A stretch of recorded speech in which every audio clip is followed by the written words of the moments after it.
할렐루야. 예, 여러분 다시 만나 뵙게 돼서 또 반갑고 또 감사를 드립니다.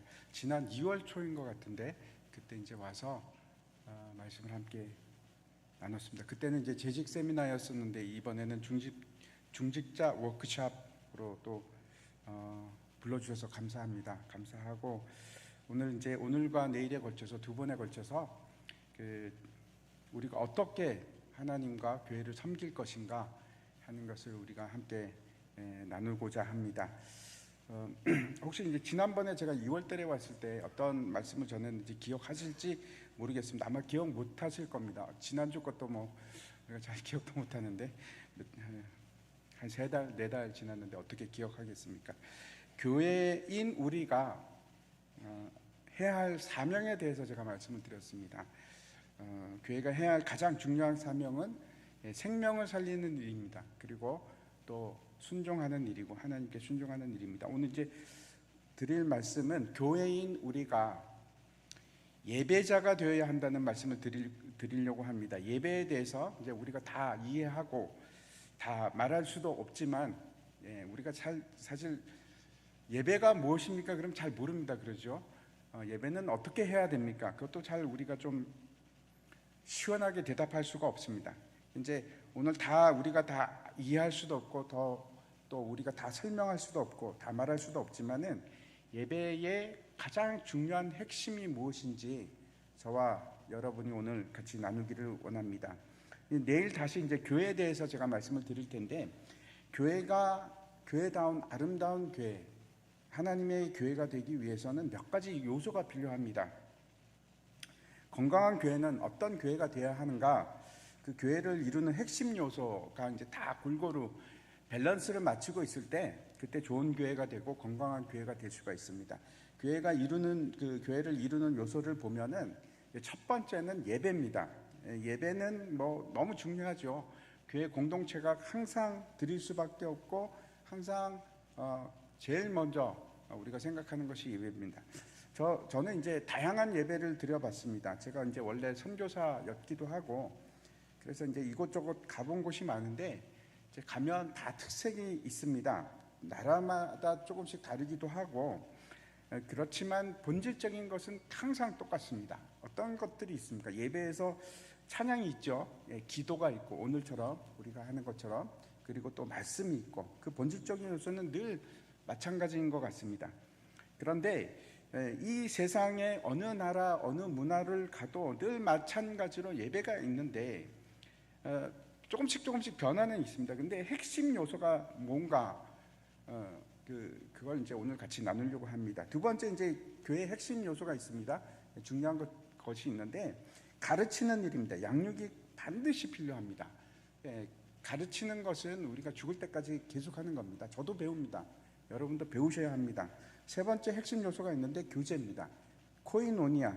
어쩌면 이제 이 코이노니아 교제라는 것을 여러분이 좀 어떻게 이해하실지 잘 모르겠습니다. 내일 이제 제가 다시 말씀드릴 텐데 여러분이 생각하는 거 훨씬 이상의 의미를 가지고 있습니다.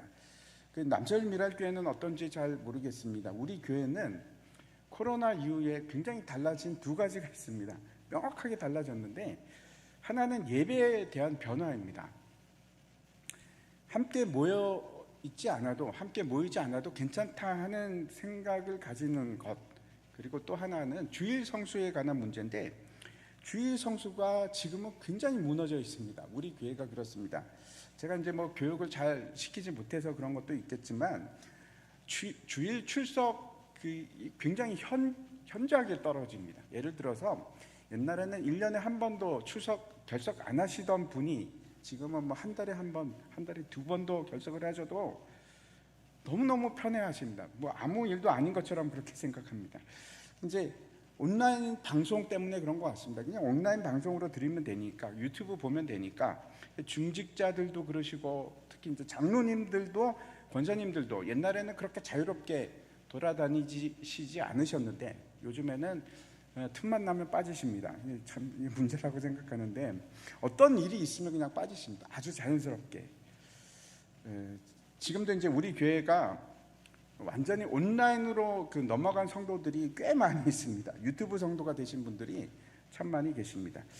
이분들이 이제 사실 뭘 잘 모르는가 하면 교회에 대해서 잘 모르시는 겁니다. 함께 모여서 예배를 드리면 여러분 코이노니아, 그것도 코이노니아입니다.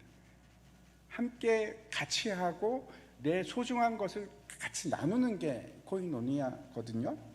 근데 예배도 그 중에 하나입니다. 마지막 네 번째 핵심 요소는 뭔가 하면 사역입니다. 교회는 반드시 일거리가 있어야 됩니다. 여러분 일하셔야 됩니다. 모든 성도는 궁극적으로 모두가 일꾼이 돼야 됩니다. 교회는 그냥 받아 먹기만 하고 끝나는 것이 아니고, 그냥 집에 가는 것이 아니고, 같이 하나님 나라의 일들을, 사역을 하는 곳이 교회입니다. 같이 전도하고, 같이 봉사하고, 같이 밭도 하고, 청소도 하고, 구제도 하고, 그리고 같이 선교도 하고, 그렇게 하나님 나라를 위해서 봉사하는 일이 반드시 필요합니다. 이 네 가지가 이제 교회에서 정말 중요한 핵심 요소인데 하나라도 빠지면 안 됩니다. 그리고 이 네 가지가 아주 균형 있게 잘 밸런스를 맞추고 있어야 됩니다. 제가 이제 서두를 길게 말씀드렸는데, 교회에서 다른 것들은 제쳐 두더라도 반드시, 그렇죠, 어느 교회나, 전 세계 어느 교회나 꼭 하는 것이, 첫 번째로 꼭 하는 것이 예배입니다. 그래서 이제 오늘 여기 계신 모든 분들이 예배에 대해서 아주 분명하고 선명한 개념을 가지고 집으로 돌아가셨으면 좋겠습니다. 그리고 같이 기도했으면 좋겠습니다. 한국에서는 예배 드리기가 굉장히 쉽죠. 굉장히 쉽습니다. 우리 교회만 하더라도 일주일에 제가 한번 세어보니까 한 12번 정도 정기적인 예배가 있습니다. 원하기만 하면 그 모든 예배를 다 드릴 수도 있습니다. 제가 이제 선교사로 이란에 갔을 때 처음 2년 반 동안 예배를 어떻게 드렸는가 하면 아내와 단 둘이서 방에서 그렇게 2년 반을 예배를 드렸습니다. 그렇게 할 수밖에 없었습니다. 그때는 뭐 아이들도 없었고, 그래서 그게 얼마나 그 힘든 일인지 제가 좀 말씀을 드리고 싶은데, 저는 성도들과 함께, 지금과 같이 성도들과 함께 예배를 드린다는 것이 얼마나 큰 감격인지를 잘 압니다. 그때는 이제 제가 선교사로 있을 때는 한국에 나오면 이제 제 파송교회가 소망교회였습니다. 그래서 소망교회 가서 같이 예배를 드리면 항상 막 눈물이 뚝뚝뚝뚝 떨어졌습니다. 왜 그런가 하면 성도들과 함께 예배 드린다는 것이 얼마나 기쁘고 감사한 일인가요. 그래서 막 감격이 막 그냥 뭐 목사님이 무슨 말을 해도 막 아멘이 되고 감사가 되고 기쁨이 넘치고 그랬습니다. 예배는 어떠해야 하는가? 어떻게 드리는 것이 맞을까? 어떤 분들은 예배라는 것은 그냥 설교 말씀 듣는 거, 특히 요즘 이제 그 유튜브 성도님들이 그렇게 생각을 많이 하시는 것 같은데, 그렇게 생각을 합니다. 예배는 그런 건 아니죠. 예배를 보러 가는 것도 아니고 예배를 들으러 가는 것도 아닙니다. 한 사마리아 여인이 있었습니다. 근데 이 수가성 우물가에서 예수님을 만나게 되는데, 우리 잘 아는 얘기지 않습니까? 이제 지금도 이스라엘에 가면, 우리 저기 송민호 목사님 잘 아실 텐데 제가 모르는 얘기를 해서 죄송하긴 한데, 거기 아직도 700명이나 되는 사마리아 사람들이 있다고 합니다. 사마리아가 원래 이제 북이스라엘이었는데 그 수도입니다. 근데 이제 그게 기원전 722년에 이제 아수르 제국에 망하지 않습니까? 제가 이제 이란에 있을 때 제 친구들 중에 이제 아수르 사람들이 몇 명 있었습니다. 네, 아수르 사람들이 이란에는 여전히 많이 있습니다. 이라크에는 많이 사라졌고 이란에 아직도 있는데, 지금은 아수르 사람들이 가장 많이 사는 곳이 혹시 어딘지 아십니까? 캐나다입니다. 하도 이민을 많이 가갖고 캐나다에 제일 많이 살고 있는데, 아무튼 아수르 사람들의 특징이 있습니다. 눈이 부리부리합니다. 눈이 부리부리하고 엄청 무섭게 생겼습니다. 무섭게 생기고 뭐 하여튼, 그런데 이 아수르가 기원전 6세기경에 나라가 이제 멸망을 당하지 않습니까? 바벨론에 의해서 멸망을 당합니다. 그리고 지금까지 2500년이 넘도록 단 한 번도 독립국가가 된 적이 없습니다. 근데 너무나 신기한 것은 이 아수르 사람들이 그 말을 지킵니다. 지금도 그 아수르 말이 있습니다. 자기들끼리는 아수르 말을 하고 아수르 문자가 있습니다. 그리고 아수르 사람끼리 결혼을 합니다. 그리고 국기도 있습니다. 2500년이 나라가 없었는데 그런 나라가 있을까? 그런 생각을 합니다. 아무튼 그 아수르 사람들은 지금은 다 기독교인입니다. 100% 기독교인입니다. 왜 그런지 제가 잘 모르겠습니다. 요나가 그 니느웨에 가서 전도를 해서 그런지 어쩐지 모르겠는데 아무튼 전부 다 기독교인입니다. 이 아수르가 북이스라엘이 이제 멸망했을 때 그 이제 아수르가 그 거기에 사는 대부분의 사람들을 다 소거합니다. 쫓아내고 특별히 이제 높은 사람, 지위 높은 사람들을 다 쫓아내고 이제 그곳에서 혼혈족을 만드는데 아수르 제국의 변방에 있던 사람들을 데리고 와고 거기 살게 합니다. 그래서 다 혼혈입니다. 이 아수르 그 사마리아 사람들은. 근데 이 사마리아 여인이 예수님께 물을 달라고 합니다. 깜짝 놀랄 일이죠. 예수님이 이 사마리아 여인에게 이제 이 사마리아 여인과 예수님과의 대화 중에 이분은 특별한 유대인이구나 하는 것을 깨닫게 됩니다. 그리고 이제 나중에 점차적으로 메시아인 거 맞구나 이렇게 이제 되는데 어디서 이 여인이 깨어지는가 하면 예수님께서 잘 아시죠? 남편 얘기를 할 때 자신이 아픈 곳을 예수님께서 얘기하실 때 그때 이제 깨어지기 시작합니다. 예수님께서 이 여인의 내면을 만지기 시작하신 겁니다. 예수님과 얘기하면 할수록 예배가 그리워집니다. 그럴 수밖에 없습니다. 사람이 회복이 되면 원래의 기능이 회복되기 시작하면 그때부터 예배를 찾습니다. 왜 그런가 하면 사람은 만들어질 때 하나님께서 우리를 창조하실 때부터 그 기능의 가장 중요한 기능이 어떤 건가 하면 하나님을 예배하는 자로 만드셨습니다. 이 순수한 우리의 기능입니다. 근데 그게 회복이 되면 당연히 하나님을 찾고 하나님을 예배할 수밖에 없습니다. 그래서 하나님 찬양하고 영광을 드러내고 하나님 높이고 그 일이 하고 싶어집니다. 그런데 우리가 회복되면 그렇게 되는데 반대로 우리가 망가져 있을 때 그때부터 이제 회복되기 시작하면 똑같은 일이 일어납니다. 한번 보시기 바랍니다. 잠언입니다. 잠언 3장에 보면 스스로 지혜롭게 여기지 말지어다. 여호와를 경외하여 악을 떠날지어다. 이것이 내 몸의 양약이 되어 내 골수를 윤택하게 하리라. 7절에 보면 여호와를 경외하며 이렇게 되어 있는데 이 경외하다 하는 것은 두려워하다 하는 말뜻도 있지만은 가장 중요한 것 중에 하나가 하나님을 예배하다입니다. 하나님을 섬기다, 하나님을 예배하다. 근데 이 예배하는 사람은 악을 떠나게 됩니다. 분명한 사실일 수밖에 없습니다. 하나님을 두려워하는 사람이, 하나님을 경외하는 사람이 어떻게 악을 동시에 하겠습니까? 하나님을 섬기는 자가 그렇게 할 수가 없습니다. 뿐만 아니고 8절에 보면 이것이 내 몸의 양약이 된다 이렇게 기록하고 있습니다. 이 몸이라는 것은 어떤 뜻인가 하면 배꼽입니다. 배꼽. 우리 몸의 중심을 얘기하는데 그리고 양약이 된다는 것은 어떤 뜻인가 하면 꿰매어서 고친다, 회복시킨다 그런 의미입니다. 그래서 이 예배는 어떤 기능이 있는가 하면 우리의 몸의 중심부터 시작해서 우리 영혼과 우리의 마음을 치유하는 굉장히 놀라운 기능이 있습니다. 혹시 아프시면 먼저 시작해야 할 것이 뭔가 하면 예배입니다. 예배하는 일입니다. 그리고 여기 보니까 또 골수를 윤택하게 한다고 그렇게 말씀합니다. 이건 어떤 것인가 하면 우리 몸의 가장 깊은 것, 뼛속으로부터 시작해서 그곳에서 윤기가 나고 생명수가 흐르기 시작한다 그런 뜻입니다. 물이 넘쳐나고 회복이 되기 시작한다 그런 의미입니다. 이것이 예배의 놀라운 기능입니다. 우리 영혼의 깊은 곳으로부터 치유가 시작이 되고 회복이 되는 것, 이게 예배입니다. 아무튼 회복되기 위해서 예배가 필요하고 또 거꾸로 회복되기 시작하면 예배를 찾게 되고 그렇습니다. 정말 갈급한 자신에게 영원한 목마르지 않는 그 생수를 주신다는 이 분을 통해서, 이 예수님을 통해서 하나님을 만나고 싶은 겁니다. 오늘 말씀의 그 내용은 제가 참 좋아하는 그 구절이기도 한데 여인이 예수님께 가장 먼저 물었던 것이 뭔가 하면 예배의 장소입니다. 어디서 예배를 드려야 합니까? 하는 것입니다. 다시 오늘 20절 한번 보시기 바랍니다. 우리 조상들은 이 산에서 예배하였는데 당신들의 말은 예배할 곳이 예루살렘에 있다 하더이다. 그리고 21절을 한번 보시기 바랍니다. 어디서 예배해야 됩니까? 이렇게 묻고 있는데 예수님께서 이르시되 여자여 내 말을 믿으라. 이 산에서도 말고 예루살렘에서도 말고 너희가 하나님께 아버지께 예배할 때가 이르리라. 이렇게 말씀하고 있습니다.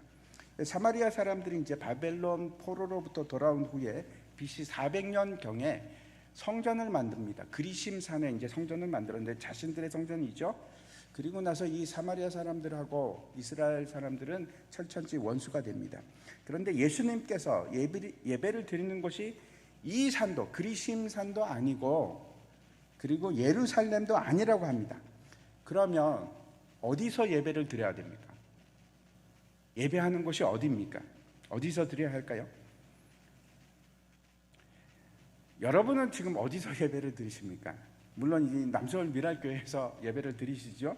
교회에서 예배를 드립니다. 그런데 그게 맞는 말일까? 교회에서 예배를 드립니다 하는 것이 맞나요? 예, 맞습니다. 틀린 건 아닙니다. 그렇다고 완전히 맞다고 할 수는 없습니다. 마태복음에 보면 예수님께서 이제 감람산으로 올라가시다가 제자들이 이제 다가옵니다. 그리고 이제 뭐라고 얘기하는가 하면 예수님 저 건물을 보십시오. 저 돌들을 보십시오. 이제 휘황찬란하게 비치고 있는 예루살렘 성전을 보면서 그렇게 얘기를 하는 겁니다. 예수님 저 장관을 좀 보십시오. 햇볕을 받아서 막 빛나고 있는 그 성전을 보라고 그렇게 했는데 그때 예수님께서 뭐라고 말씀을 하시는가 하면 뭐라고 하십니까? 돌 위에 돌 하나도 남지 않고 다 무너질 것이다 이렇게 얘기합니다. 그리고 실제로 AD 70년에 로마 장군 디도에 의해서 그 예언이 완전히 성취가 되는데 정말 돌 위에 돌 하나도 남지 않았습니다. 돌이 한 100톤 정도 됩니다. 근데 그 돌을 다 무너뜨립니다. 왜 그랬을까요? 돌과 돌 사이에 금이 있어서 그렇습니다. 금이 다 들어 있었다고 합니다. 그래서 이제 그 금을 가지려고 로마 군인들이 철저하게 돌을 다 무너뜨립니다. 아무튼 그래서 성전은 사라졌습니다. 왜 사라졌을까요? 이스라엘 사람들은 성전은 하나님의 집으로 절대로 사라지지 않을 것이다 이렇게 생각을 했는데 왜 무너졌을까요? 그것도 두 번씩이나 바벨론에 의해서 한번 무너지고 그리고 로마에 의해서 무너졌습니다. 그리고 이제는 우리가 잘 알고 있듯이 성전은 존재하지 않습니다. 왜 그렇습니까? 첫 번째 이유는 이스라엘이 하나님을 불순종하고 하나님을 버렸기 때문에 하나님으로부터 심판을 받은 겁니다. 저주를 받았기 때문에 그렇습니다. 더 중요한 이유가 있습니다. 두 번째 이유입니다. 이게 중요합니다.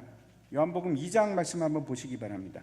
예수께서 대답하여 이르시되 너희가 이 성전을 헐라 내가 사흘 동안에 일으키리라.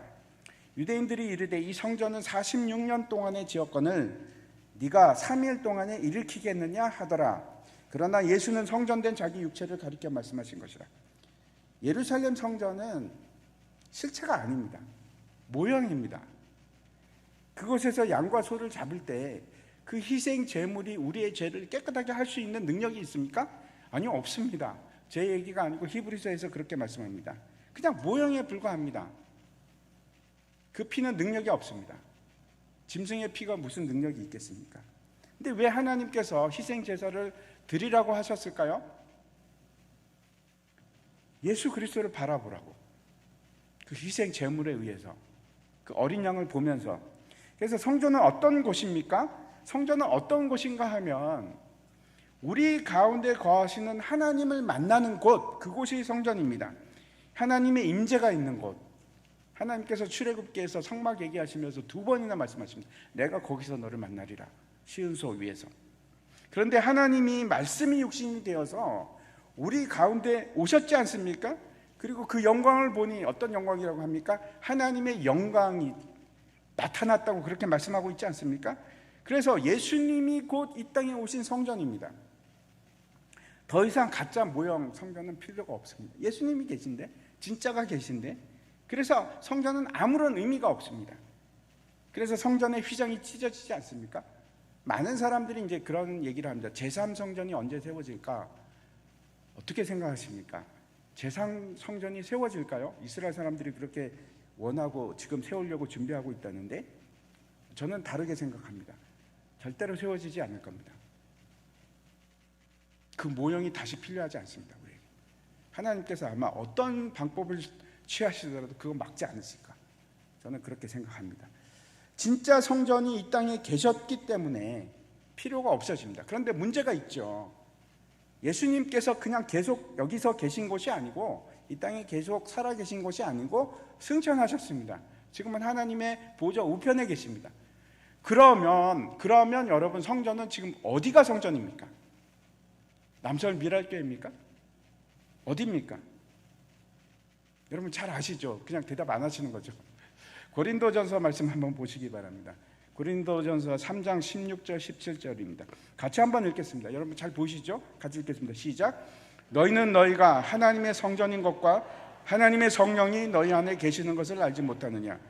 누구든지 하나님의 성전을 더럽히면 하나님이 그 사람을 멸하시리라. 하나님의 성전은 거룩하니 너희도 그러하니라. 이렇게 말씀하십니다. 성전이 어디 있습니까? 우리가 성전입니다. 이 교회 건물이 성전이 아니고 여기 계신 우리 각자가 성전입니다. 다시 말씀드립니다. 성전은 어떤 곳인가 하면 하나님께서 임재하시고 하나님의 영광을 드러내는 곳, 그곳이 성전입니다. 예수님께서 성령을 약속하시고 그 성령이 각 사람에게 임하기 시작했습니다. 오순절 이후에 그 일이 지속적으로 일어납니다. 저와 여러분에게도 성령이 임재하셨습니다. 오셨습니다. 아멘이십니까? 아멘이시죠? 하나님의 계신 곳, 다시 말씀드려서 성령 하나님께서 계신 곳이 하나님의 집이고 하나님의 성전입니다. 성전은 교회 건물이 아닙니다. 교회 건물이 아닙니다. 때로 우리가 이제 교회 건물을 보고 성전이라고 할 때도 있죠. 근데 그렇지는 않습니다. 이 건물은 그냥 우리가 교회 당이라고 합니다. 성전은 어디에 있습니까? 여러분입니다. 바로 우리가 성전입니다. 그래서 정말 중요한 것은 여러분이 가는 곳은 모두가 성전이고 성소가 됩니다. 여러분이 일터로 가시면 거기가 어디입니까? 하나님의 성소입니다. 일하는 곳이. 여러분이 가정으로 가시면 가정이 여러분의 성소입니다. 그곳이 예배를 드리는 곳이고 그곳이 하나님을 만나는 자리입니다.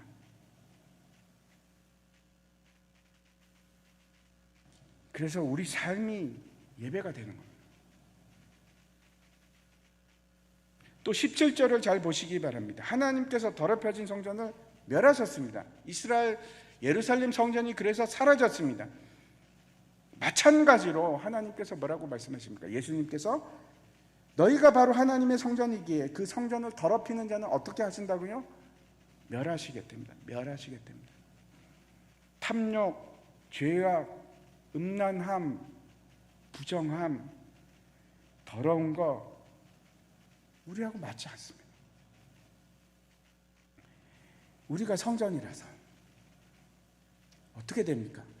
여러분이 더러운 상태로 유지하고 계신다면 여러분 멸망합니다. 제 얘기가 아니고 오늘 그렇게 말씀하고 있잖아요. 여러분이 성전입니다. 여러분 깨끗하셔야 돼요. 거룩하셔야 돼요. 성전이라서 그렇습니다. 하나님이 계신 곳이라서. 그래서 더럽혀지면 큰일 납니다. 매일매일 깨끗하게 회개하시고 새롭게 하시고 그렇게 하셔야 됩니다. 두 번째 우리가 다시 살펴볼 중요한 것이 있습니다.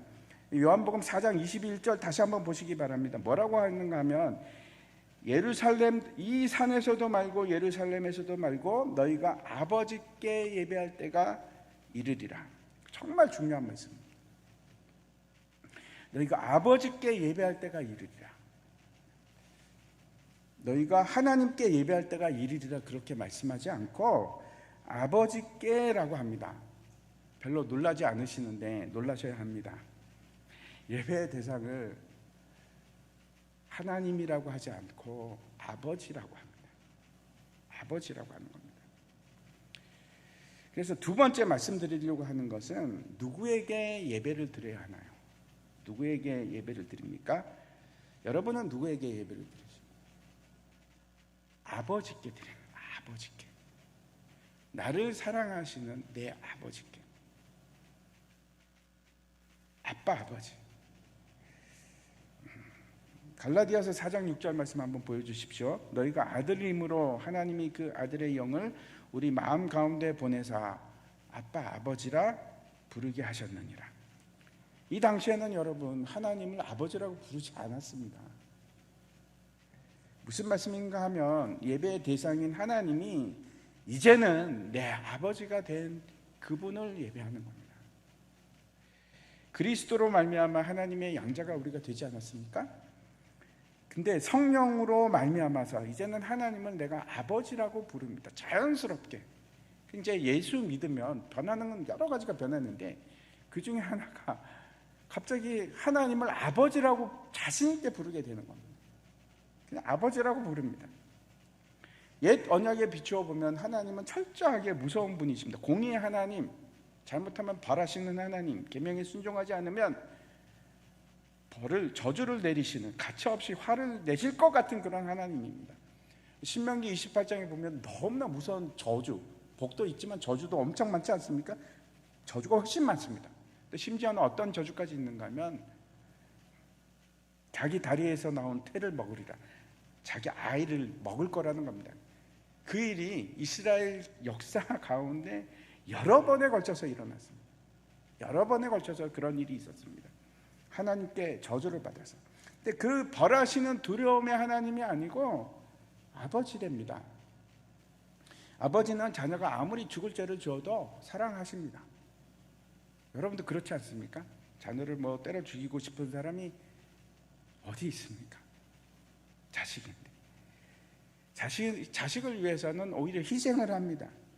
심판관과 아버지의 차이는 사랑인데, 하나님은 여러분을 사랑하셔서 여러분을 죄 때문에 죽여야 함에도 불구하고 그렇지 않습니다. 대신 죄값으로 자신의 독생자를 죽이십니다. 아버지가 자식을 너무나 사랑하시기 때문에. 그래서 이건 차이가 어마어마합니다. 다시 22절 한번 보시기 바랍니다. 너희는 알지 못하는 것을 예배하고 우리는 아는 것을 예배하노니 이는 구원이 유대인에게서 남이라. 세 번째 예수님께서 말씀하시는 것은 여인에게 너희는 알지 못하는 것을 예배하는데 이제는 우리가 아는 것을 예배할 것이다. 그렇게 말씀을 하시는 겁니다. 예수님께서 뭐라고 하시는가 하면 예배할 때 지식이 필요하답니다. 지식이. 아는 것이 필요합니다. 아는 지식. 무턱대고 예배 드리는 것이 아니고 그 대상을 알고 무엇을 예배할 것인지, 어떻게 예배할 것인지 아는 예배를 드리라고 그렇게 지금 말씀하시는 겁니다. 그렇죠? 우리는 아는 것을 예배합니다. 그 일이 이루어질 것이라고 합니다. 많은 사람들이 왜 예배를 드리는지 잘 모릅니다. 얘기하라 그러면 잘 못합니다. 사실은 잘 알지도 못합니다. 그냥 시간이 돼서, 주일 오전이 돼서 11시가 돼서 가서 찬송 부르고 기도하고 그렇게 합니다. 예배는 그냥 시간이 돼서 그렇게 드리는 것이 예배가 아니고 아는 것을 드리는 겁니다. 이스라엘 사람들이 망한 이유가 하나님을 제대로 알지 못했습니다. 하나님을 아는 지식이 없어서 망했습니다. 이스라엘 사람들이 제사를 드리는데 왜 드리는지도 잘 모릅니다. 왜 소를 드리지? 왜 양을 드리지? 왜 성전에 가야 되지? 왜 제물이 피를 흘려야 되지? 왜 태워야 하지? 모릅니다. 잘 모릅니다. 모르는 걸 예배합니다. 우리는 어떻게 예배해야 되는지 우리가 아는 것을 예배하는 겁니다. 우리 성령 하나님께서 너무나 분명하게 말씀하십니다. 왜 예수님께서 우리를 위해서 피를 흘리셨는지, 왜 하나님께서 우리를 용서하셨는지 우리는 분명히 압니다. 우리는 아는 것을 예배합니다. 우리가 안다면, 하나님께 감사한다면, 그 사랑이 얼마나 큰지 안다면 그러면 우리는 예배할 수밖에 없습니다. 그래서 우리는 예배자입니다. 계속해서 23절과 24절 한번 보시기 바랍니다. 아버지께 참되게 예배하는 자들은 영과 진리로 예배할 때가 오나니 곧 이때라. 아버지께서는 자기에게 이렇게 예배하는 자들을 찾으시느니라. 하나님은 영이시니 예배하는 자가 영과 진리로 예배할지니라. 예수님께서 이제 마지막 결론으로 어떻게 하면 참된 예배를 드릴 수 있는가, 어떻게 참된 예배를 드릴 것인가 뭐라고 합니까? 참되게 예배하는 자들은 영과 진리로 예배할 것이고 하나님께서는 아무나 예배자로 받는 것이 아니라 영과 진리로 예배하는 자를 찾으신답니다. 여러분은 뭘로 예배를 드리십니까? 어떻게 예배를 드리십니까? 옛날 성경에는 이 구절이 이제 신령과 진정으로 예배할지니라 이렇게 되어 있지 않습니까? 그게 이제 입이 익어서 여전히 이제 그렇게 말씀하시는 분들이 참 많이 계십니다. 신령과 진정으로 예배해야 됩니다. 근데 이 신령과 진정이라는 단어는 번역에 문제가 있습니다. 번역이 잘못된 것 같습니다. 영과 진리가 맞습니다. 분명히 영과 진리가 맞습니다. 신령 아닙니다. 진정도 아닙니다. 진리라는 단어입니다. 그래서 네 번째, 어떻게 예배하는 것이 참된 예배인가? 오늘 제일 중요한 말씀입니다. 다른 거 여러분 앞에 나온 거는 뭐 다 잊으셔도 좋은데 이거는 꼭 기억하시기 바랍니다. 절대 잊지 마시기 바랍니다. 성경에서 예배를 잘 설명하고 있는 두 본문이 있습니다. 하나는 오늘 이 요한복음 4장에 나오는 얘기이고 또 하나가 더 있습니다. 창세기 4장에 나옵니다. 1절부터 5절까지인데 한번 제가 읽어보도록 하겠습니다. 아담이 그의 아내 하와와 동침하매 하와가 임신하여 가인을 낳고 이르되 내가 여호와로 말미암아 등남하였다 하니라. 그가 또 가인의 아우 아벨을 낳았는데 아벨은 양치는 자였고 가인은 농사하는 자였더라. 세월이 지난 후에 가인은 땅의 소산으로 제물을 삼아 여호와께 드렸고 아벨은 자기도 양의 첫 새끼와 그 기름으로 드렸더니 여호와께서 아벨과 그의 제물을 받으셨으나 가인과 그의 제물은 받지 아니하신지라. 가인이 몹시 분하여 안색이 변하니. 이렇게 이제 기록이 되어 있습니다. 우리가 잘 아는 얘기입니다. 왜 하나님께서는 아벨의 제사는 받으셨는데 왜 가인의 제사는 안 받았을까요? 왜 그렇습니까? 많은 사람들이 한 번쯤은 이제 이게 왜 그렇지? 가인과 아벨의 차이가 도대체 뭐라서 제사를 받고 안 받고 하셨지? 아니 도대체 이게 뭐야? 이런 생각을 하게 됩니다. 아벨은 양으로 제사를 드려서 그런가? 아니면 가인의 마음이 완악해서 그런가? 그런 때문일까? 이렇게 이제 우리가 추측을 합니다. 이 사건을 통해서 어떤 것이 참된 예배인지 어떤 것이 가짜 예배인지 아주 명확하게 잘 분간하셨으면 좋겠습니다. 왜 하나님께서 아벨의 예배만 연락하셨을까? 1절과 2절 다시 한번 보시기 바랍니다. 가인이라는 이름의 뜻이 나옵니다. 가인이 이제 어떤 뜻일까요? 가인은 이름을 누가 지었습니까? 아담과 하와가 지었겠죠. 부모가 지었을 겁니다. 가인이라는 이름의 뜻이 여기 나오는데 어떤 것인가 하면 얻었다, 등남했다, 그런 기쁨의 외침입니다. 너무너무 기뻐하는 그런 단어입니다.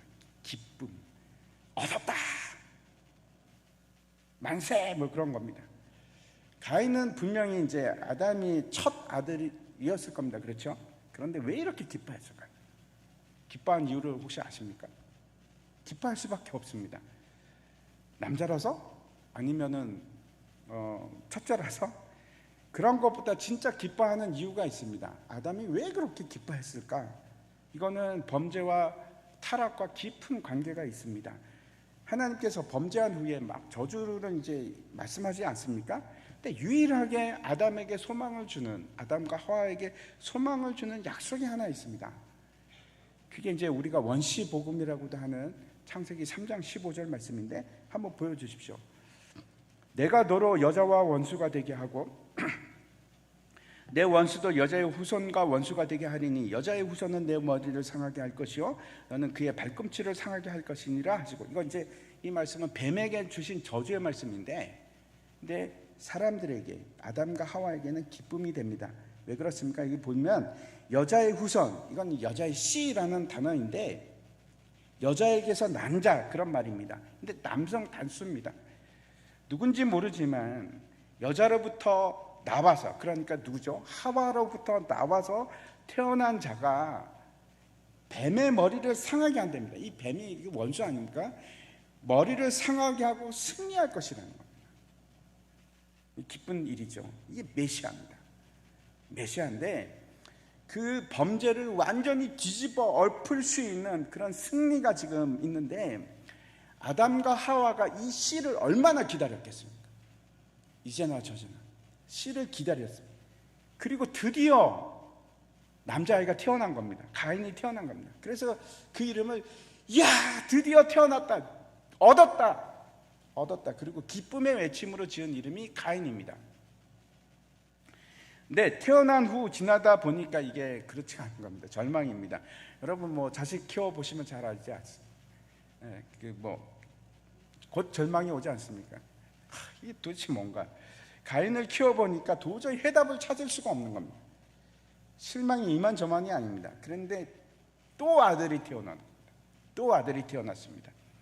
도저히 답이 없는 상황에서 또 아들이 골칫덩이가 하나 더 생겼나?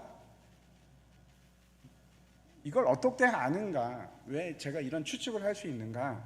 아벨이라는 이름 때문에 그렇습니다. 아벨이라는 이름은 그 뜻이 어떤 뜻인가 하면 한숨입니다. 한숨. 또는 이제 단어로 치면 허무입니다. 허무함. 어떻게 아들 이름을 이런 이름을 지었을까요?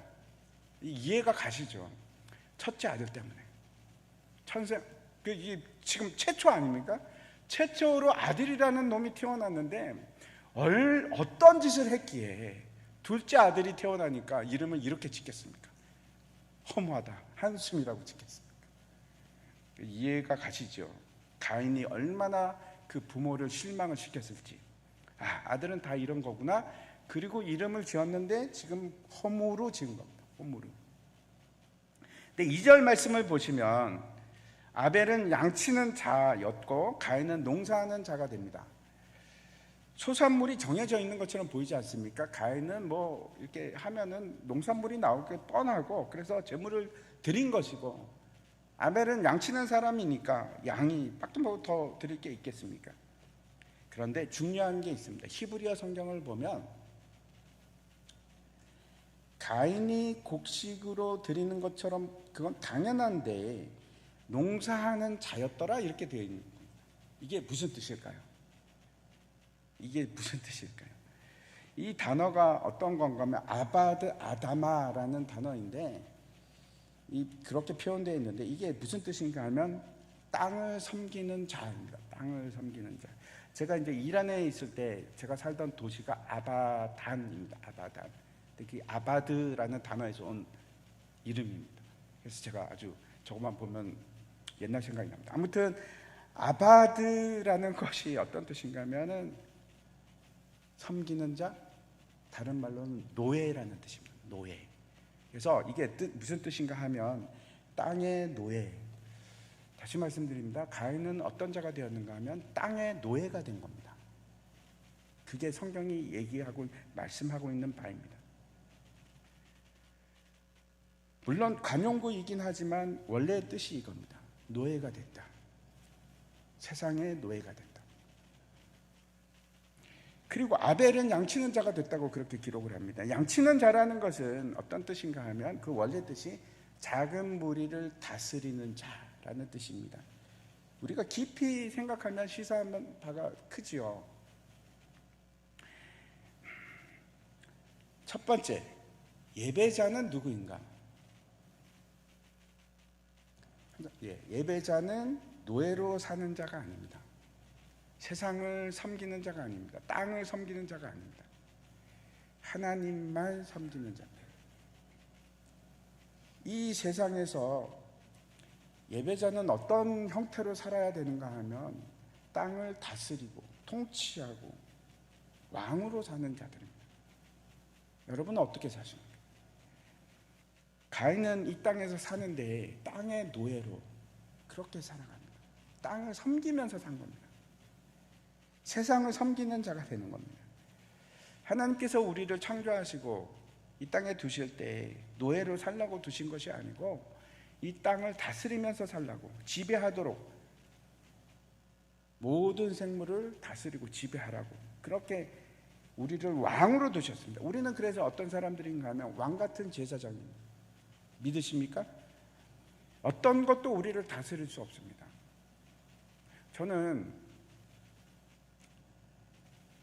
사람들에게도 여러분은 고개를 숙이면 안 됩니다. 제가 얘기하는 것은 그냥 그 존경하는 마음으로 고개 숙이, 그걸 얘기하는 것이 아니고 어떠한 경우에도 하나님 외에 다른 것에 우리는 고개를 숙이는 자가 아닙니다. 우리는 돈도 다스리고 세상도 다스리는 사람입니다. 노예가 아닙니다. 돈의 노예로 살지 마십시오. 권력의 노예로 살지 마시고 부동산의 노예로 살지 마시고 예배자가 못 됩니다. 될 수가 없습니다. 왜 그렇습니까? 우리는 두 주인을 섬길 수가 없어서 그렇죠. 우리는 하나님만 섬기는 자입니다. 다른 아무것도 섬기지 않습니다. 그게 예배자입니다. 물질 섬기지 마십시오. 3절 보시기 바랍니다. 세월이 지난 후에 가인은 땅의 소산으로 제물을 삼아 여호와께 드렸고, 아주 간략하게 가인의 그 예배에 대해서, 제사에 대해서 말씀하고 있는데 중요한 구절이 있습니다. 어떤 것인가 하면 세월이 지난 후라는 이 구절입니다. 이 구절 보면 여러분 어떤 생각이 드십니까? 그냥 2절에 지나서 시간이 많이 지났나 보다, 그리고 나서 이제 예배를 드렸나 보다, 이렇게 생각하실 수 있는데 그런 의미가 아닙니다. 그런 의미가 아닙니다. 훨씬 섬세한 뜻이 있습니다. 원래 뜻은 모든 일의 끝이라는 단어입니다. 모든 일의 끝. 이게 무슨 뜻인가 하면, 가인과 아벨이 살던 곳이 이제 제가 이란에서 살던 그곳하고 굉장히 가까운 곳입니다. 근데 그 땅이 얼마나 비옥한가 하면 지금도 그렇게 비옥합니다. 비가 안 와서 그렇지, 요즘은 비가 안 와서 그렇지, 얼마나 비옥한가 하면 1년에 몇 번씩 추수를 할 수 있는 겁니다. 지금은 비가 안 와도 그렇게 추수가 됩니다. 한 3번 정도 추수가 됩니다. 그런 비옥한 땅인데 성경이 말씀하시는 건 이런 겁니다. 가인은 제사를 드리기는 드렸는데 모든 일의 끝에 드렸다는 겁니다. 모든 일의 끝에 드렸다는 것을 강조하기 위해서 세월이 지난 후라는 걸 제일 처음에 등장시킵니다. 이거는 2절과 3절 사이에 있는 그 시간차를 얘기하는 것이 아니고, 세월이 지난 후가 그래서 들어간 것이 아니고 가인의 태도를 얘기하는 겁니다. 가인의 제사의 방법을 얘기하는 겁니다. 무슨 얘기인가 하면, 아벨은 양치는 자가 되고 가인은 농사꾼이 되었는데 그리고 나서 한참이 지났다, 이런 얘기가 아니라, 가인이 농사를 지었는데 자기가 쓸 건 다 쓰고 첫 열매를 드린 것이 아니라 할 것 다 하고 먼저 하나님께 예배한 것이 아닙니다. 그런 것이 아니고 세상 즐길 거 다 즐기고 내 할 것 다 하고 그리고 나서 예배를 드렸다, 그런 뜻입니다. 배가 부른 후에 하나님을 찾은 겁니다. 내 할 일 다 하고 그 후에 하나님을 찾은 겁니다. 나 중심이죠. 하나님 중심이 아닙니다. 내가 먼저, 하나님은 먼저가 아닌 겁니다. 예배자가 된다는 것은 우선순위의 문제입니다. 우선순위를 생각하셔야 됩니다. 우리는 어떤 존재입니까? 예배하기 위해서 지음을 받았다니까요.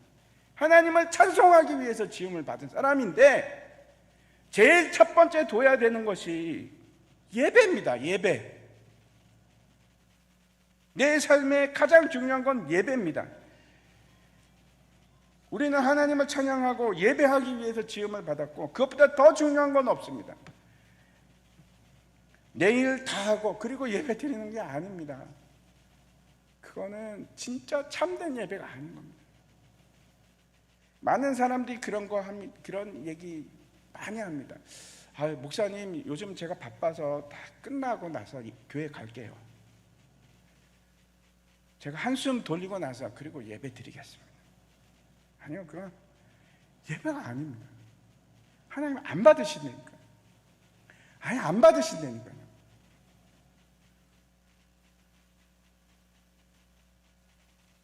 이제 아벨의 제사를 보겠습니다. 아벨의 제사는 4절과 5절입니다. 보시기 바랍니다. 아벨은 자기도 양의 첫 새끼와 그 기름으로 드렸더니 여호와께서 아벨과 그의 제물을 받으셨으나 가인과 그의 제물은 받지 아니하신지라 가인이 몹시 분하여 안색이 변하니. 저는 여러분, 이 창세기 4장 4절은 절대 잊지 마시기 바랍니다. 오늘 그냥 머릿속에 확실히 기억하시고 절대 잊지 마십시오. 아벨의 제사는 어떻게 드렸는지 잘 보시기 바랍니다. 아벨이 뭘로 드립니까? 양의 첫 새끼와 그 기름으로 드렸습니다. 중요한 것은 첫 번째가 첫 새끼 아닙니까? 첫 새끼. 마치 마지막 새끼가 아닙니다. 가인처럼 세월이 지난 후에 마지막 끝에 가서 예배를 드린 것이 아니라 첫 번째로 드렸던 것이 예배입니다. 너무 다르죠. 아벨에 있어서 가장 우선순위는 하나님, 예배 드리는 겁니다. 우리 성경에는 그냥 단순히 양의 기름으로 표현하고 있지만 저는 이게 무슨 뜻인지 잘 압니다. 양고기 좋아하십니까? 양고기 정말 맛있습니다. 근데 양 부위 중에서 제일 비싼 데가 어딜까요? 기름입니다. 이거는 이제 그 엉덩이에 있는 그 기름을 말하는데 이게 제일 비쌉니다. 가장 비싸게 팔리는 부위입니다. 무슨 얘기인가 하면 최상의 기름, 가장 살찐, 가장 훌륭한 것, 가장 소중한 것으로 드립니다. 아벨은 자기가 가지고 있는 가장 귀한 것으로 하나님께 드렸습니다. 그리고 자기 소산의 제일 처음 것으로 가장 소중한 것으로 하나님께 예배 드린 겁니다. 근데 무엇보다도 더 중요한 것이 있습니다. 다시 4절 자세히 보시기 바랍니다. 한번 보여주십시오. 4절. 저 사배를 보십시오. 그냥 보면 잘 안 보입니다. 자세히 보셔야 됩니다. 자세히 보십시오.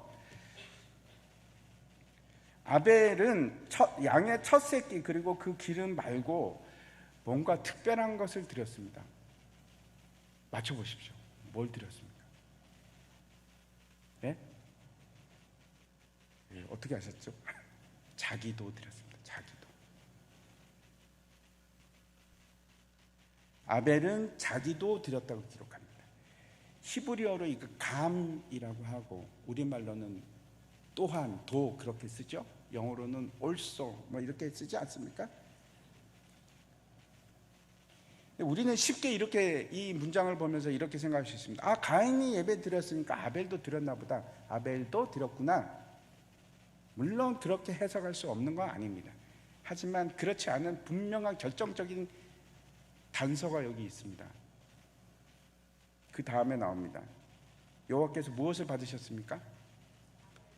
아벨도 받으셨습니다. 그의 제물과 함께 아벨도 받으셨습니다. 그 다음 절에 보면 가인과 그의 제물은 받지 않으셨습니다. 왜? 가인은 자기도 드렸다는 얘기가 없습니다.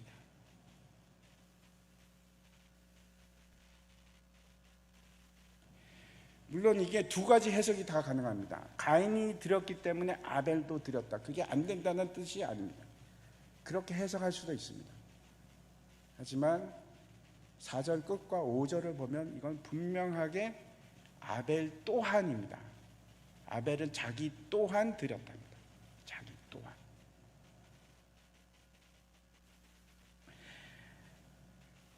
안 그랬으면 하나님이 그 제물을 받으셨다고 기록하지 아벨도 받으셨다고 그렇게 기록하지 않았을 겁니다. 우리가 예배를 드릴 때 여러분이 가지고 나와야 될 것이 그래서 세 가지입니다. 첫 번째, 여러분 자신. 두 번째, 어린 양. 세 번째, 그 기름입니다.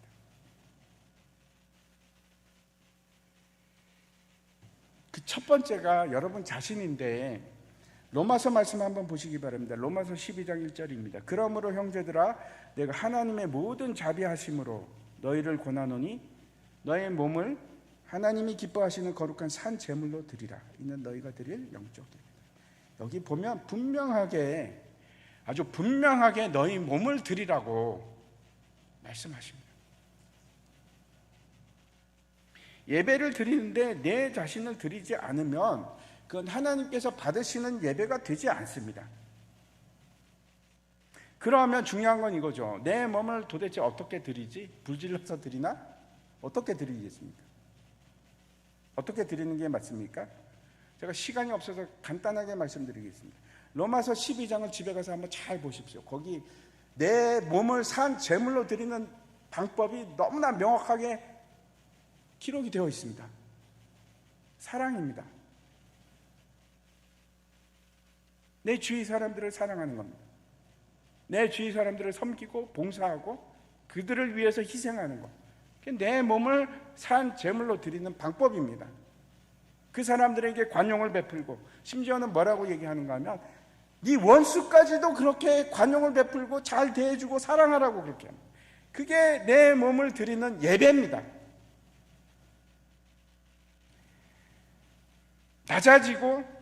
낮아져서 주위 사람들 사랑하는 거, 그게 제물이 되는 겁니다. 내가 제물이 되는 겁니다. 예수님께서 우리를 섬기셨듯이 우리도 똑같이 다른 사람을 섬기십시오. 봉사하십시오. 관용을 베푸시고. 그게 하나님께서 원하시는 참된 예배입니다. 진짜 예배입니다. 하나님께서 받으시는 예배입니다. 일터에 가서 예배하는 방법, 섬기고 사랑하십시오. 가정에서 예배하는 방법, 사랑하십시오. 용서하시고 사랑하시고 섬기시고. 교회에서 예배드리는 방법, 섬기십시오. 봉사하십시오. 남을 위해서 섬기시고 사랑하시고. 그렇지 않고 내가 예배가 되지 않는다니까요. 하나님께서 기뻐하지 않고 안 받으신다니까요.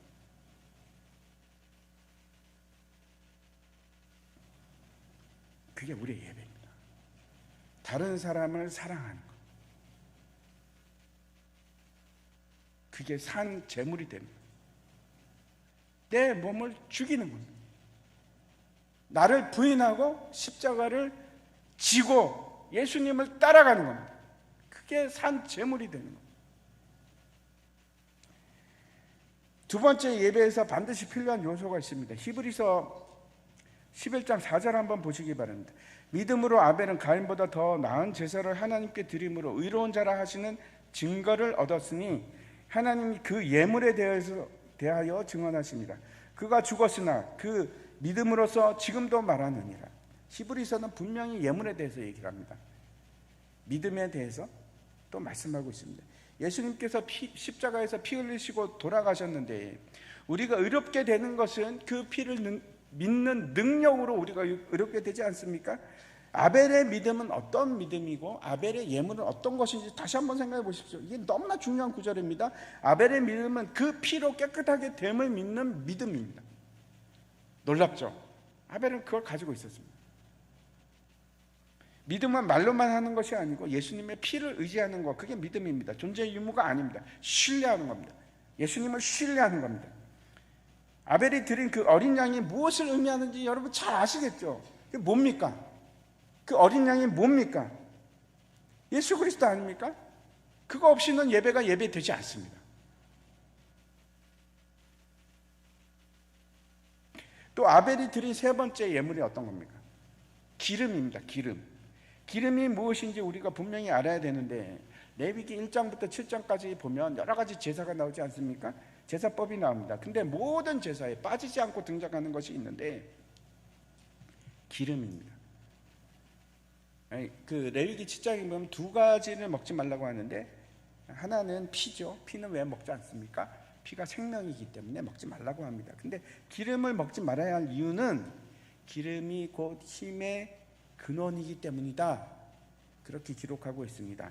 모든 제사의 기름은 어떤 역할을 하는가 하면 불을 붙게 하고 그 제물이 타게끔 합니다. 고기를 태워줍니다. 기름이 없으면 그 일이 안 됩니다.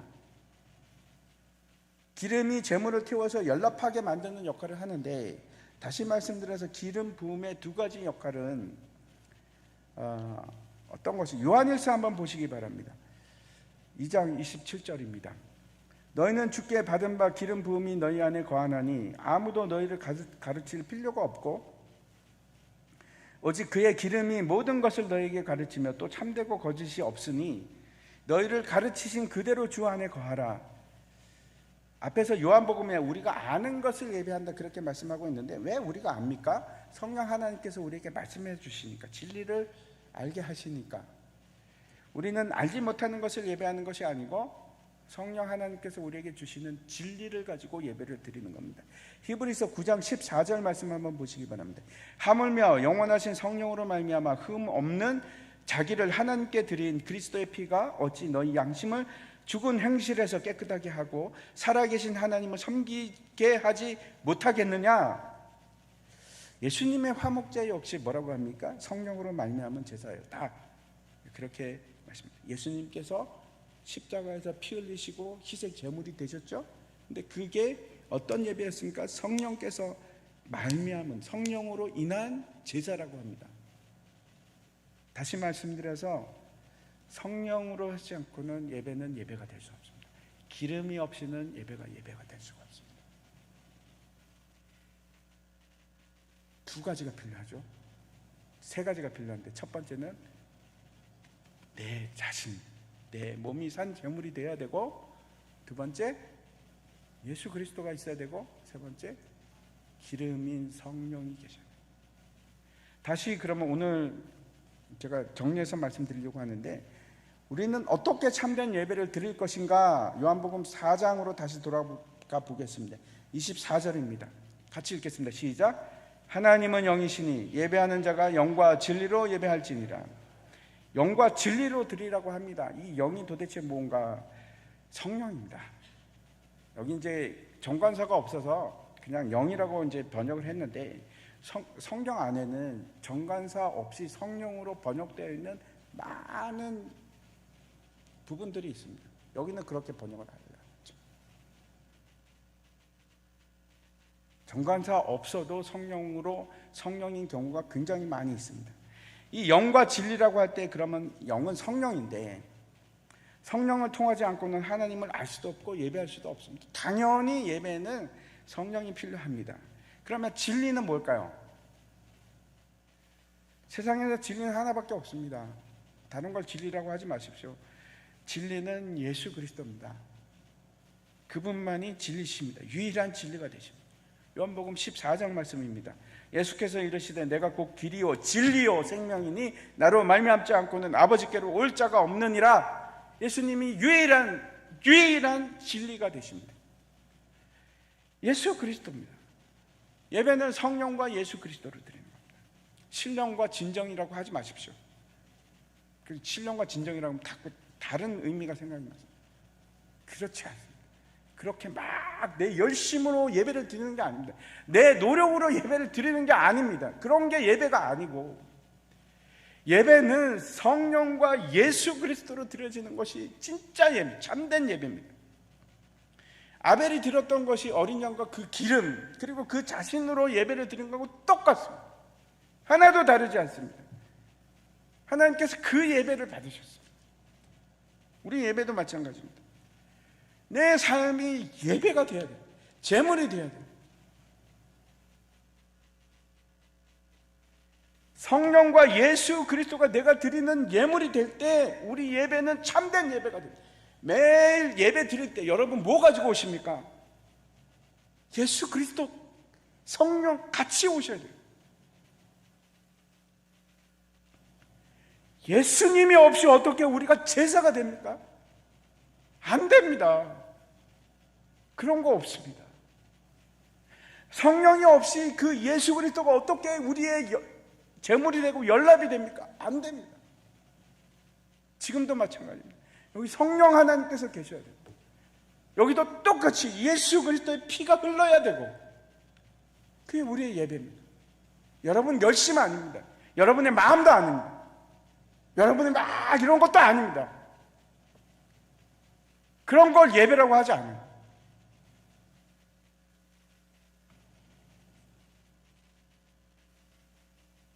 제가 정리하려고 하는데, 우리의 예배는 우리가 있는 것이고 그것이 예배 초소입니다.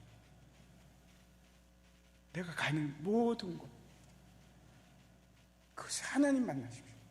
어디서든지 하나님을 만나십시오. 왜? 내가 성전이라서. 여러분, 예배자가 되기 위해서는 여러분이 왕이 되어야 됩니다. 다른 거 섬기지 마십시오. 돈 같은 거 섬기지 마십시오. 노예 되지 마십시오. 여러분이 뭘 섬기는지 어떻게 아는지 아십니까? 여러분이 가장 많이 생각하는 거예요. 그게 여러분이 섬기는 거예요. 자식을 많이 생각하면 자식이 여러분의 우상이고 여러분의 하나님이에요. 우리는 아는 것을 내 사랑하는 아버지를 예배하는 자들이고, 우리는 영과 진리로 성령과 예수 그리스도로 예배하는 자들입니다. 언제나 기적 같은 일이 언제 일어나는가 하면 예배 드릴 때 일어납니다. 저는 원래 모태신앙입니다. 제가 이제 중등부 때 서울의 신용산교회 다녔는데 그때 이제 회장을 하고 있었습니다. 근데 이상한 일이 일어났습니다. 수련회 갔을 때 이제 그 전에 이제 전도사님이 막 그러시더라고요. 이번에 가면 애들 완전히 울리자, 막 그런 얘기를 제가 들었습니다. 선생님들하고 회의할 때. 그래가지고 이제 수련회 갔는데 찬양도 완전히 체르탄성 그 찬양,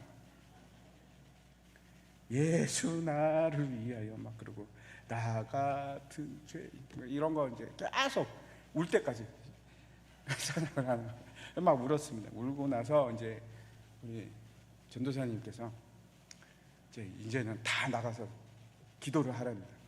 제가 회장이니까 또 이제 본을 배워야 되니까 저도 나가서 기도를 하는데 바위로 올라갔습니다. 지금 막 기도를 하는데 해서는 안 될 말이 막 입에서 나오는 겁니다. 입을 막 틀어막았습니다. 주의 종이 되게 이런 말이 말도 안 되는 말이 막 나오려고 그러는 거예요. 그래서 제가 입을 꾹 들었고, 왜냐하면은 그때 많이 들었거든요. 그런 기도했다가 인생 이상하게 된 사람 진짜 많이 봤기 때문에 그런 기도는 하는 거 아니야. 그러면서 입을 막 틀어막았습니다. 근데 그게 안 되더라고요. 하나님께서 강권적으로 그 기도를 하게 하는데 어쩔 수 없이 했습니다. 주님, 제가 하나님의 종이 되겠습니다. 그리고 은혜를 받고 집으로 가고 성경이 그렇게 보고 싶은 거예요. 그리고 성경을 계속 읽었습니다.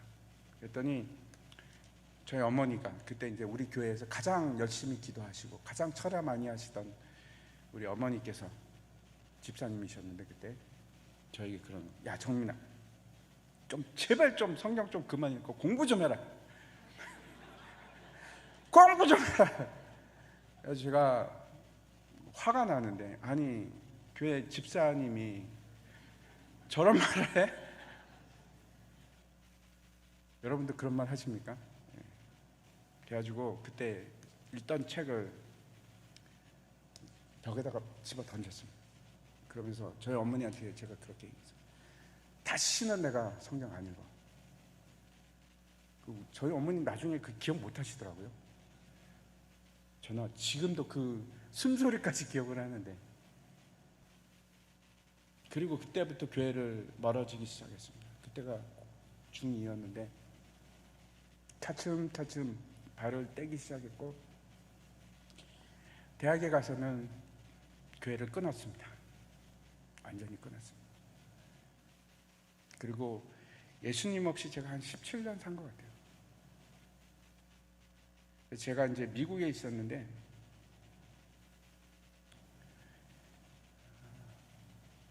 기적 같은 일이 났습니다. 그거 다 얘기하면 시간이 밤을 샐 것 같고, 다시 돌아왔어요. 제가 거지가 됐었습니다. 거지가 되어갖고 정말 무섭습니다. 하나님 정말 무서우십니다. 정말, 그리고 사랑하시는 하나님이십니다. 그래서 이제 다시 이제 미국에서 교회를 다니기 시작했습니다. 새벽 기도를 갔는데 한인교회였습니다. 그래서 이제 기도를 하는데, 어느 날 기도를 하는데 갑자기 하나님께서 영상을 틀어주는 겁니다. 동영상을 저한테 틀어주시는데, 이렇게 보니까 그때 제 모습, 바위에서 기도하는 모습을 이렇게 클로즈업 해갖고 제가 얘기하고 있는, 기도하고 있는 그 장면을 너무나 뚜렷하게 저한테 보여주셨어요. 그 제가 까마득하게 잊고 있었거든요. 20년 넘게 전혀 그 이후로 단 한 번도 그 생각도 안 하고 완전히 기억 속에서 사라졌던 일입니다. 내가 주의 종이 되겠습니다라는 말이. 근데 하나님께서 그 증거물로 저한테 보여주시는 겁니다. 새벽 기도할 때 제가 말씀드린 건 그것도 예배였습니다. 예배. 그래서 다시 한국으로 와서 제가 목사가 됐습니다. 제가 이제 선교사가 되기로 작정을 했기 때문에 이제 신학교 졸업하고 이제 선교사가 돼서 이제 이란으로 가기로 돼 있었는데 가기 바로 전날입니다. 바로 전날 새벽에 이제 우리 집에서 가까운 자주 갔던 그 이제 조그만 기척교회가 있었는데 거기 가서 이제 기도를 하려고 갔습니다. 기도를 하는데 그날따라 잘 기도도 되지 않고, 근데 거기에 이제 5명이 있었습니다. 5명이 이제 기도하고 있었는데 놀라운 일이 일어난 겁니다. 그런 때가 없었는데 제가 가서 기도하는데 우리 아내도 같이 있었습니다. 근데 이제 5명이 있는데 5명 전부 다 장로님인 겁니다. 그 교회는 장로가 없고, 개척교회에서 장로가 없고, 그 주변에 사시는 장로님들이 뭐 약속을 했는지 어떻게 됐는지 그날 와서 기도를 드리는데, 그럼 이제 목사님께서 그러신 거예요. 오늘 김정민 선교사님 내일 이제 선교지로 출발하는데 우리 같이 기도합시다. 저보고 가운데로 가라고 하고, 그 5분의 장로님과 목사님이 함께 이렇게 손을 얹고 막 기도를 하시는데, 그 중에 한 장로님의 그 능력이 느껴졌어요. 제가 신기하다. 저 장로님한테서 막 능력이 느껴지네. 막 이렇게 생각하고 다시 돌아와서 기도를 하는데 기도가 잘 안 돼요. 기도를 하고 있는데 하늘에서 이만한, 딱 요만합니다. 요만한 불이 슝 하면서 제 머릿속으로 팍 들어갈 겁니다. 저는 이제 보수 신학을 했는데도 불구하고 성령 세례를 믿습니다. 왜? 제가 겪었으니까. 그 전에는 내가 성령이 없었나? 아니요, 있었습니다. 저 눈물 콧물 다 흘리고 회개하고 하나님 너무 사랑하고 성령 분명히 있었습니다. 근데도 불구하고 성령이 오순절날 똑같은 일이 저한테 임하는데, 그래서 그날은 내가 2005년 12월 4일인데 그 날짜도 잊어버리지 않습니다. 성령이 팍 들어왔는데, 아무튼 제가 생략하고 2주 동안, 그때부터 2주 동안 방언이, 그 전에도 방언을 했습니다. 근데 방언이 입에서 그치질 않았어요. 비행기를 타고 가는데도 방언이 계속 나서 창피하고 울고 오고 방언을 하고, 샤워를 하는데도 계속 방언을 하고 2주 동안 그랬습니다. 근데 그때 뭘 제가 느꼈냐면, 단 한 번도 경험하지 못한 하나님의 평안, 하나님의 능력, 평안한 담대함, 하나님께서 그 준비시키시려고 했던 것 같습니다. 제가 말씀드린 건 그것도 예배에서, 그 일도 예배에서 일어났습니다.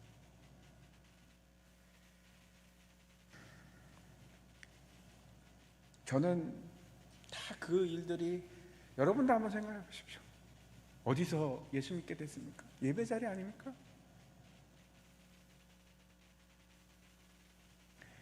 기적 같은 일들은 다 예배 가운데 일어납니다. 찬양하고 말씀 듣고 기도할 때, 그때 기적이 일어나요.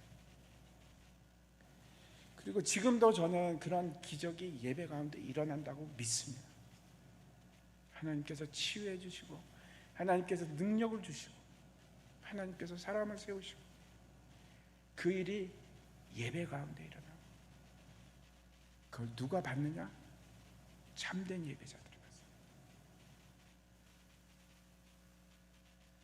우리가 진짜 예배자가 될 때, 진짜 예배자가 될 때 하나님께서 역사하시고, 하나님께서 일하기 시작하고, 하나님께서 임재하시고, 하나님께서 말씀하기 시작하시고, 하나님께서 능력을 주시고 하나님께서 승리케 하시고 하나님께서 모든 것을 행하시기 시작하십니다. 내가 예배자가 될 때, 참된 예배자가 될 때, 저는 여러분 모두가 그런 참된 예배자가 되시기를 바랍니다. 오늘 절대 잊지 마십시오. 다른 거 다 잊으셔도 돼요. 예배 드릴 때 반드시 세 개가 필요해요. 여러분 자신과 예수 그리스도 그리고 성령 하나님, 영과 진리로 예배하십시오. 참되게 예배하십시오. 헛된 예배 드리지 마세요. 하나님께서 기뻐하시는 예배 드리시기 바랍니다. 기도하겠습니다. 하나님 아버지, 우리가 주님께서 찾으시는 그 참된 예배자가 되기를 원합니다. 이곳에 임재하여 주시고 우리에게 말씀하여 주시고 하나님의 능력을 보여주시고 주께서 뜻하신 놀라운 일들을 행하시는 그 예배의 자리가 이곳이 되게 하여 주시고 내가 있는 곳이 되게 하여 주시고 우리 가운데 주님으로 인해서, 주의 말씀으로 인해서, 주의 능력으로 인해서 새롭게 변화되고 새롭게 일어나고 새롭게 주의 일꾼으로 세워지는 놀라운 일이 이 남서울 미랄교회 가운데 날마다 예배 때마다 일어나게 축복하여 주시고 은혜 내려 주시옵소서. 감사드립니다. 우리 주 예수 그리스도 이름으로 기도합니다. 아멘.